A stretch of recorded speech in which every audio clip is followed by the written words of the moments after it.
Well done for scanning the thing. This is hot off the press. I'm doing this morning, just before the bell goes for first period. And what you need to do today, when you've listened to this, is you need to be having a look through the work you did last lesson, looking through your historical fiction on village, town life, and you've got to consider what keywords have you got in already. Now, things you definitely need to be getting in. Wattle and daub, the houses were made of. The rents, people having to pay their rents, not always in money. Remember, sometimes they paid in crops, sometimes they even paid in eels, we've talked about. You need to also be talking about a town. And if I do a bit of crossover to the next bit of what we're learning, the economy, a town is important because it was where people went to sell things. And market day was the most important day in any town. And people from villages around the town would often travel there. And you need to maybe get that across. And if you want to get a really good point across, the towns were part of an exchange economy. An exchange economy is what the towns were part of because they exchanged things.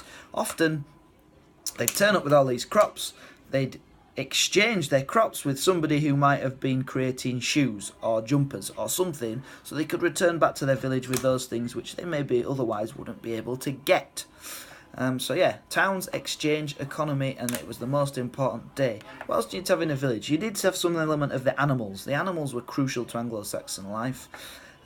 Also the fact that the people were desperately trying to create food, because there were some years where people did starve to death because they couldn't get their own food. For a lot of villagers, a lot of peasants, if they didn't grow enough, they starved. And that's that. It's not like they could nip down the shop or anything.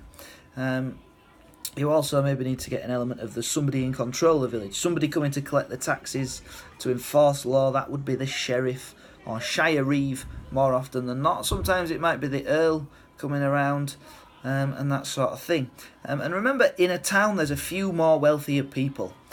So these are the sorts of elements. Make sure you look at those key words and try to get them into your work. And whatever you manage to produce today, we're going to be popping onto the history department website. I've got to take photographs of them all, stick them straight on. So the last thing, and I'll tell you this in class, is you need to put your first name on your work in the margin so we can see that it's your work. Not your second name, just your first name. Okay, smashing. Over to you.